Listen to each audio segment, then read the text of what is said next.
Peuple du Seigneur, nous nous retrouvons encore ce matin pour poursuivre notre méditation. Amen. Comme on avait prévu, continuer notre méditation sur les sceaux. La fois dernière, on était arrêté au 3e sceau. Cette fois-ci, nous allons entamer le 4e sceau. Amen. Nous allons méditer toujours dans nos textes ce matin, qui est dans le livre d'Apocalypse chapitre 6. C'est comme je l'avais dit hier, le chapitre d'Apocalypse chapitre 6 est en train de nous parler du châtiment de tous ceux qui se sont rebellés contre Dieu. Ceux qui ne veulent pas adhérer vraiment aux activités que Christ nous a accordées au travers le prix de ses souffrances à la croix. Car comme on a vu la fois dernière, la mort de Jésus-Christ nous a permis de recevoir de sa part le livre qu'il a pris pour nous apporter dans ce monde, afin d'avoir la connaissance et que nous soyons désormais sous la gouvernance de ces esprits de Dieu qui gouvernent la terre, et dont l'homme doit marcher selon les instructions qui sont dirigées par ces esprits. Mais pour les rebelles, mes bien-aimés, les différents sceaux que Dieu va envoyer vont commencer à frapper ceux qui se sont rebellés, ceux qui ne veulent pas adhérer à ce mouvement de ces esprits qui doivent vraiment diriger le corps de l'homme. Pour ceux qui refusent les activités de cet esprit, ils vont récolter le sort de leur rébellion. Dans le livre de Apocalypse chapitre 6, verset 5 à 6, le Seigneur nous dit également ceci. Quand il ouvrit dans la partie, le 7e sceau plutôt, au 4e sceau, nous sommes dans le livre d'Apocalypse chapitre 6, versets 7 à 8. Et quand il ouvrit le 4e sceau, j'entendis la voix du 4e être vivant qui disait, viens. J'ai regardé et voici parut un cheval d'une couleur pâle. Celui qui le montait se nommait la mort et le séjour des morts l'accompagna. Le pouvoir lui fut donné sur les quarts de la terre pour faire mourir les hommes par l'épée, par la famine, par la mortalité, par les bêtes sauvages de la terre. Parole du Seigneur. Alors, amen. Alors, nous voyons, mes bien-aimés, l'importance de comprendre cette parole. Nous voyons le 4e sceau, mes bien-aimés, est l'image des souffrances que nous sommes en train de connaître dans ce monde. La mort, le séjour de mort, les angoisses, la famine, les guerres, les tremblements de terre, tout ce que nous connaissons. C'est cet ange qui amène cela dans ce monde. Et Dieu qui nous aime, mes bien-aimés, il veut que nous comprenions cela. Si nous voulons comprendre que, mes bien-aimés, à vivre dans ce monde, nous devons nous entendre avec notre Dieu, nous devons nous réconcilier avec notre Dieu.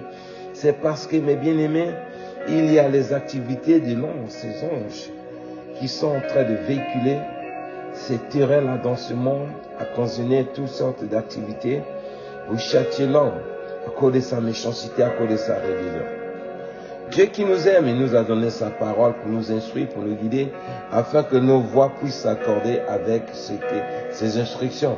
Mais jusqu'à présent, l'homme n'arrive pas à comprendre. On continue toujours à jouer, à nous entêter, alors que c'est pour notre propre bien que Dieu nous a laissé cette parole, pour nous instruire, pour que nos voix soient réglées, pour échapper vraiment à toutes ces souffrances que nous voyons, mes bien-aimés. Chaque jour, l'homme pleure. Chaque jour, l'homme enterre. Chaque jour, l'homme est en train de s'angoisser par-ci, par-là, à cause de la méchanceté de nos actions. Mais malgré cela, l'homme ne veut pas changer de vie. On continue à accepter cela. Nous voyons les autres qui succombent à nos propres yeux. Cela ne nous dit rien. Alors Dieu, il fait cela pour nous faire comprendre que ce que nous sommes en train de vivre comme activité, menée comme vie, ici-bas ne plaît pas à notre Dieu, il faut qu'on revienne à nous-mêmes.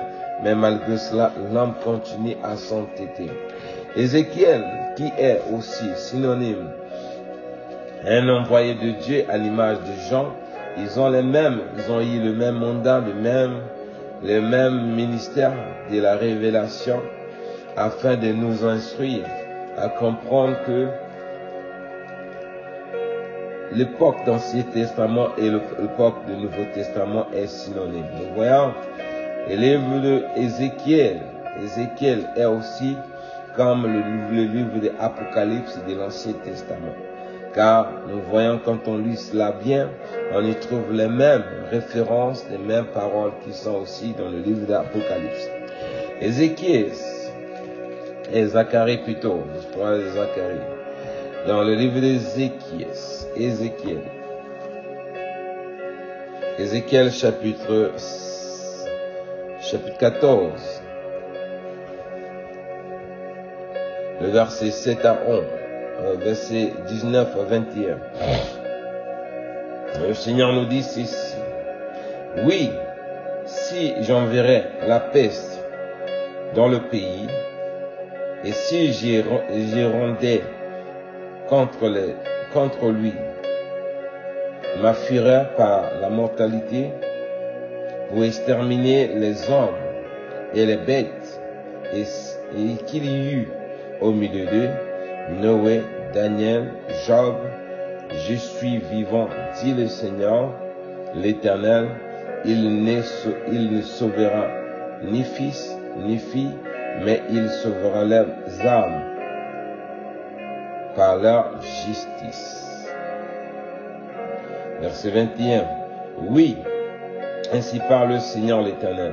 Quoique j'envoie contre Jérusalem les 4 châtiments terribles, l'épée, la mortalité, les bêtes sauves, les bêtes forestes et la peste, pour exterminer les hommes et les bêtes, il y aura du moins un reste qui échappera, et qui en sortira des fils et des filles.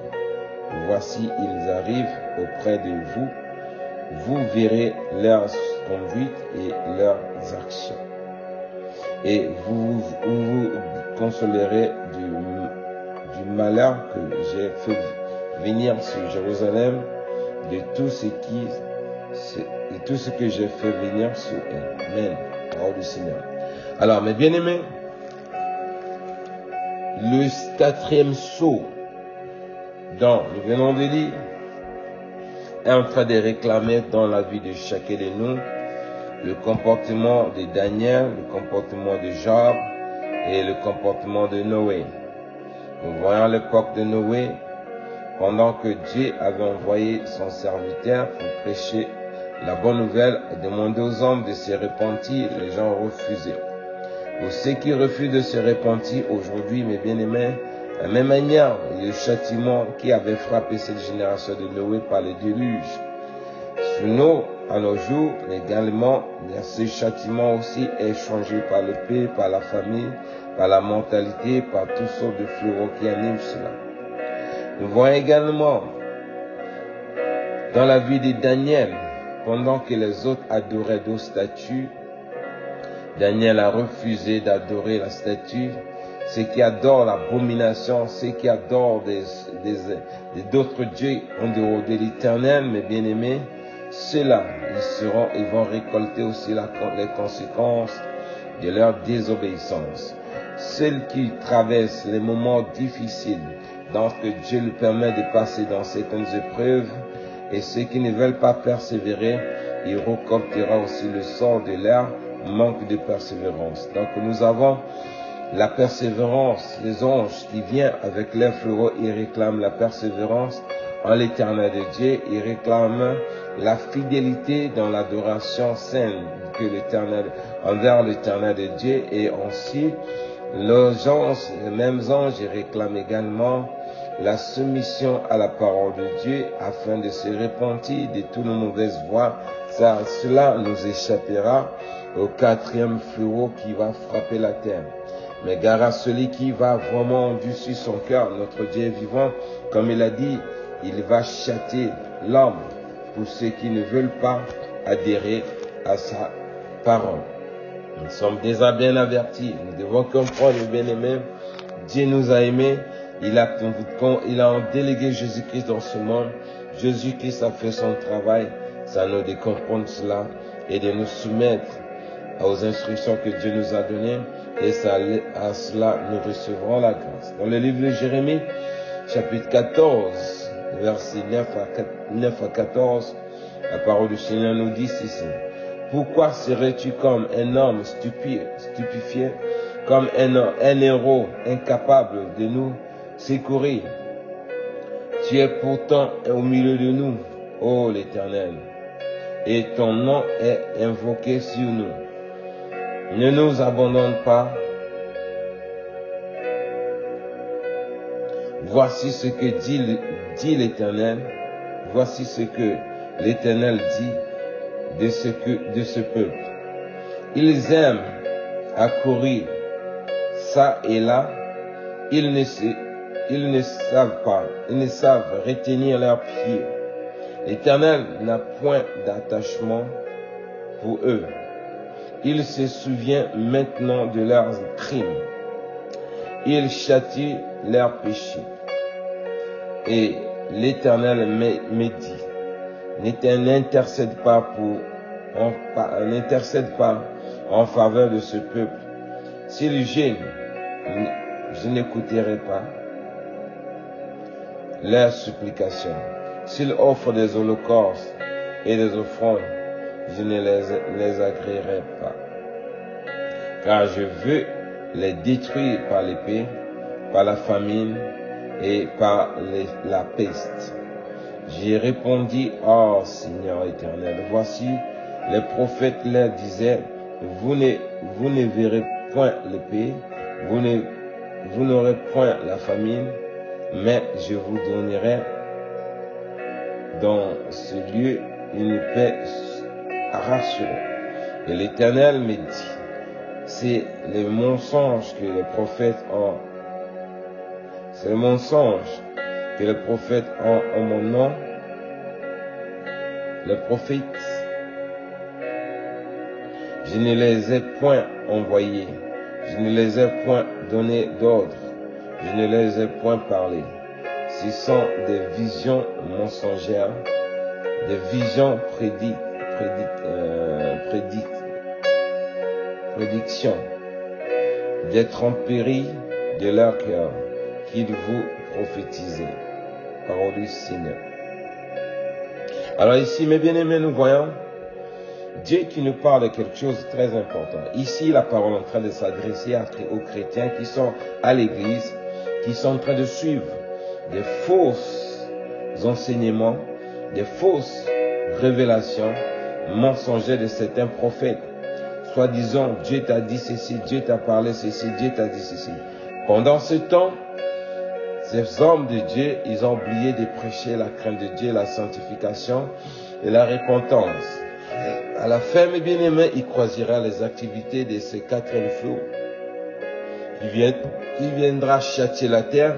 Et pendant qu'il vient châtier la terre, les gens, d'autres vont chercher à intercéder pour eux. Dieu va dire, n'intercède pas pour eux, parce qu'ils vont récolter le sort de leur incrédulité. Et c'est là, ils disent, mais les prophètes nous disaient ceci, cela, il n'y aura pas la famine, il n'y aura pas la faim, il n'y aura pas la mortalité. Dieu dit, il ne les avait pas envoyés. Voilà pourquoi, mes bien-aimés, nous devons comprendre.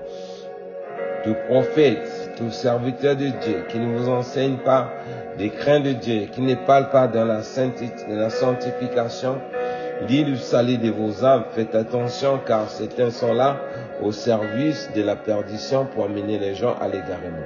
Nous devons comprendre, mes bien-aimés, nous devons vivre toujours permanent dans la crainte de Dieu et dans la repentance et dans la soumission à la parole de Dieu. Sans cela, nous éviterons vraiment ce quatrième fléau qui va troubler vraiment la terre par la famine, la mortalité, l'épée. Amen. Alors, nous allons passer au verset 9, Apocalypse chapitre 6, verset 9 à 10, 9 à 11. À partir Ça, c'est le 5e fléau. Apocalypse chapitre 6, versets 9 à 11. Quand il ouvrit le 5e sceau, je vis sur l'autel les âmes de ceux qui étaient immolés à cause de la parole de Dieu et à cause du témoignage qu'ils avaient rendu. Il cria d'une voix forte en disant, « Jusqu'à quand, Maître, saint et véritable, tarderas-tu à juger et à tirer vengeance de notre sang sur les habitants de la terre? » Et une robe blanche fut donnée à chacun d'eux, et il leur fut dit de se tenir en repos quelque temps encore jusqu'à ce qu'il fût complète le nombre de leurs compagnons de service et de leurs frères qui doivent être mis à mort comme eux. Parole du Seigneur. Alors ici, mes bien-aimés, nous voyons le 5e sceau. Amen. C'est le 5e sceau qui va venger les serviteurs de Dieu qui sont morts à cause du témoignage de la parole de Dieu. Amen. Ça, c'est ceux-là qui ils ont dit, quoi qu'il arrive, moi je ne vais pas régner mon Dieu. Quoi qu'il arrive, je ne vais pas abandonner ma foi. Quoi qu'il arrive, j'accepterai que je sois insulté à cause de Dieu. Quoi qu'il arrive, Jésus-Christ est le seul que j'ai dans ce monde. Tu peux m'enlever tout, tu peux m'arracher tout, mais mon Jésus-Christ, tu ne pourras pas toucher à cela. C'est ceux qui ont signé un pacte, même en acceptant de livrer leur vie à la croix, à la mort, à cause du témoignage de la parole qu'ils ont reçu comme révélation. C'est ceux-là qui ont compris l'importance du cri de Dieu, des délirances de Dieu, l'inquiétude que Jean avait, qui est digne d'ouvrir ce livre. L'ange avait répondu à Jean, « Ne t'en fais pas, l'agneau qui a été immolé est digne d'ouvrir ce livre. » C'est ceux-là qui ont compris que Jésus-Christ est digne d'être immolé à cause de leur vie, afin qu'ils aient l'accès à la parole de Dieu. Et ils ont pris à cette parole, ils vont accepter pour qu'ils puissent hériter l'éternité qui est attachée à cette parole. Ceux-là, mes bien-aimés, ils ne reculent pas. Ceux-là, ils sont fermes dans leur foi. C'est de cette parole, c'est ceux-là que la parole est en train de parler dans le livre de Apocalypse chapitre 20. Nous allons voir les récompenses de ceux-là. Les récompenses qui attendent ceux-là qui ont dit, moi, je vais signer le pacte avec l'éternité, les royaumes des cieux, quoi qu'il arrive, j'accepte de sacrifier ma chair, mais mon âme vivra pour l'éternité. C'est ceux-là. La parole de Dieu parle de ceci dans le livre d'Apocalypse chapitre 20, verset 4. Le Seigneur dit ceci. Et je vis des trônes, et ceux qui étaient assis fut donné le pouvoir de juger, et je vis les âmes de ceux qui avaient été décapités à cause du témoignage de Jésus et à cause de la parole de Dieu, et à ceux qui n'avaient pas adoré la bête ni son image, et qui n'avaient pas reçu la marque sur leur front et sur les mains. Et ils revint à la vie, et ils régneront avec Christ pendant 1000 ans. Parole du Seigneur.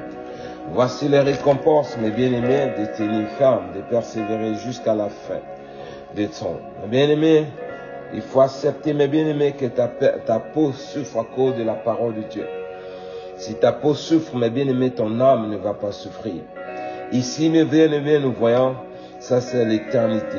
C'est après avoir lié Satan, Jésus-Christ va venir pour son église, ceux qui vont vraiment persévérer, ceux qui sont restés fermes dans leur fermeté, ceux-là, ils vont recevoir cette grâce, cette faveur. Alors, quelle joie, mes bien-aimés, d'avoir par ceux-là qui vont être récompensés de cette manière. Alors, avoir peur de mourir à cause de la parole de Dieu, c'est une erreur. Avoir peur de souffrir à cause de la parole de Dieu, c'est une erreur. Avoir peur, honte de confesser Jésus-Christ comme Seigneur et Sauveur à cause de la honte devant les hommes, c'est une erreur. Mais c'est une joie de tenir ferme, de persévérer quoi qu'il arrive, qu'on se moque de toi ou pas, mes bien-aimés, ça sera une joie de voir Jésus-Christ qui viendra te récompenser, de vivre près de lui, parce que tu avais juré de signer le pacte au travers de l'alliance qu'il a traité avec nous, d'honorer Jésus-Christ d'une manière digne, et le récompense sera énorme et pour l'éternité. Voilà pourquoi nous devons comprendre cela, mes bien-aimés. Donc nous devons comprendre, mes bien-aimés, Jésus-Christ qui est venu dans ce monde nous a accordé ce privilège. Voilà pourquoi nous devons y tenir. Dans le livre de Matthieu, chapitre 19, le verset 28, le Seigneur a vu ceci dans sa parole. Apocalypse chapitre 19, le verset 28. Jésus leur répondit, je vous le dis en vérité, quand le Fils de l'homme, au renouvellement de toutes choses, sera assis sur le trône de sa gloire, vous qui m'avez suivi, vous serez de même assis sur les 12 trônes et vous jugerez les 12 tribus d'Israël. Parole du Seigneur. Alors mes bien-aimés, suivre le Seigneur Jésus, c'est pas en vain. Suivre le Seigneur Jésus, mes bien-aimés, c'est un gain pour l'éternité. Nous devons comprendre cela. Bien que, pendant que nous sommes en train de pratiquer la foi, nous ne voyons pas cela. Mais spirituellement, mes bien-aimés, il y a des impacts énormes que chacun de nous est en train de recevoir sans se rendre compte. Si nous comprenons cela, nous allons vraiment nous atteler à servir Dieu comme il se doit parce que la récompense est très grande. Apocalypse chapitre 3, verset 10, le Seigneur ajoute également ceci. Parce que tu as gardé ma parole, la parole de la persévérance, moi aussi je te garderai à l'heure de la tentation qui va venir sur le monde entier pour éprouver les habitants de la terre. Amen. Voilà, mes bien-aimés, le prix que chacun de nous pourra recevoir lorsque le 5e sceau sera ouvert.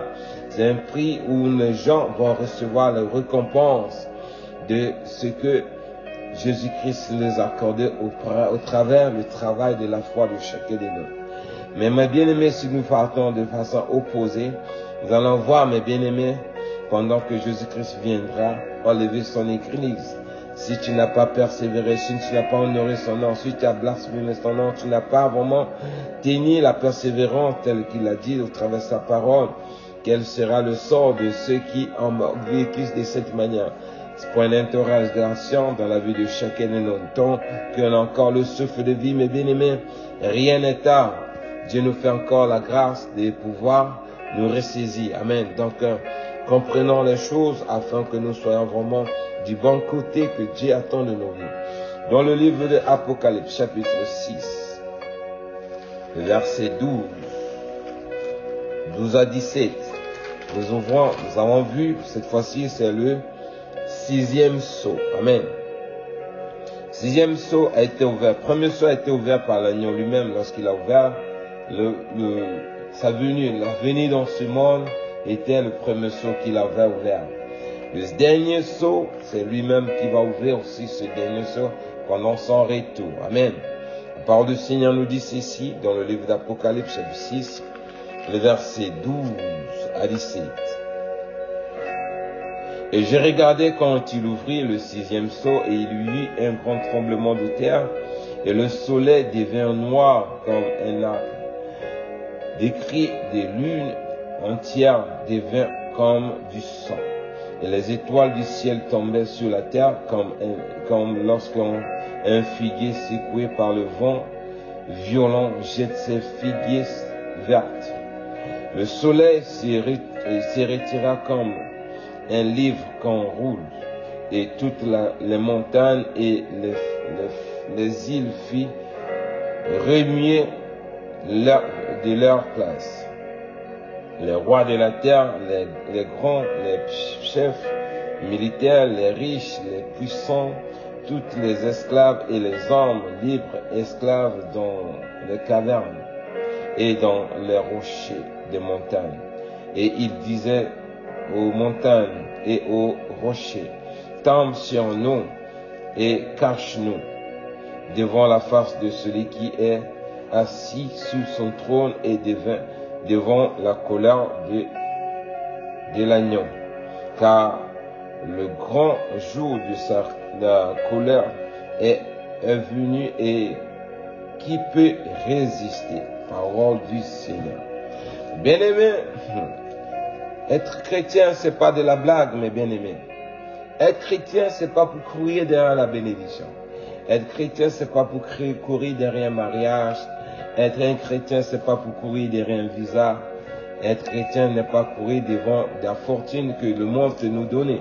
Être chrétien, c'est pour échapper. C'est pour adhérer à toutes les activités que les sept esprits qui gouvernent le corps de Christ et afin d'être du bon côté. Pour les incrédules, mes bien-aimés, c'est pour échapper à tous les sept fléaux qui viendront sur la terre pour troubler les habitants de la terre, où la terre sera ébranlée, où les éléments que nous voyons passeront en fracas. Dieu ici nous parle, mes bien-aimés, comment le monde va s'achever. Les activités de ce monde-là commencent à prendre fin lorsque l'agneau lui-même ouvrira ce sceau. Alors, nous qui sommes vivants, nous sommes conscients de cela, mes bien-aimés. Pourquoi jouer à l'incrédulité? Pourquoi ne pas prendre notre foi au sérieux? Pourquoi continuer à jouer au double visage alors que Dieu nous appelait à le suivre dans la persévérance, dans la fidélité, dans la soumission à sa parole, afin d'échapper à tout ce que nous sommes en train de méditer ce matin? Joël ajoute ceci, le temps me manque, je suis obligé d'ajouter vraiment quelques éléments qui vont encore nous encourager. Dans le livre de Joël, chapitre 2, verset 10 à 13, nous dit ceci. Devant, le verset 1, sonnez de la trompette en Sion, faites retentir sur la montagne sainte, que tous les habitants du pays tremblent, car le jour de l'Éternel vient, car il est proche. Le jour des ténèbres et de l'obscurité, jour de nuée et de brouillard. Il vient comme l'aurore se répand sur les montagnes. Voici un peuple nombreux et puissant, tel qu'il n'aura jamais eu, qu'il n'aura jamais dans la suite des âges. Devant lui est un feu dévorant et derrière lui une flamme brûlante. Le pays était épouvanté comme un jardin d'Éden. Et depuis, c'est un désert affreux. Rien ne lui échappera. Amen. Le verset 13, 10 à 13. Devant lui, la terre tremble, les cieux sont ébranlés, le soleil et la lune s'obscurcira et les étoiles retireront. Et l'Éternel fait retentir sa voix devant son armée, car son camp est immense et exécuteur de sa parole est puissant, car le jour de l'Éternel est grand et terrible. Qui peut le soutenir? Parole du Seigneur. Alors, mes bien-aimés, quoi que l'on joue, quoi que l'on pense, mes bien-aimés, Dieu est Dieu. Ce qu'il parle ce matin, mes bien-aimés, arrivera, quoi que l'on ne veuille pas. Il a l'alpha, l'oméga, il a déjà vu cela. Et après, nous avertit encore ce monde de prendre note, de faire attention parce que ce jour, ça sera vraiment terrible. Ceux qui ne veulent pas écouter, s'allier du bon côté de Dieu, recevoir les conséquences de leurs actions. Voilà pourquoi nous devons être au courant. Dans le livre de l'Apocalypse, chapitre 16, verset 17 à 21, le Seigneur juste ici. Le septième versa sa coupe dans l'air, et il y sortit du temple du trône une voix forte qui disait, son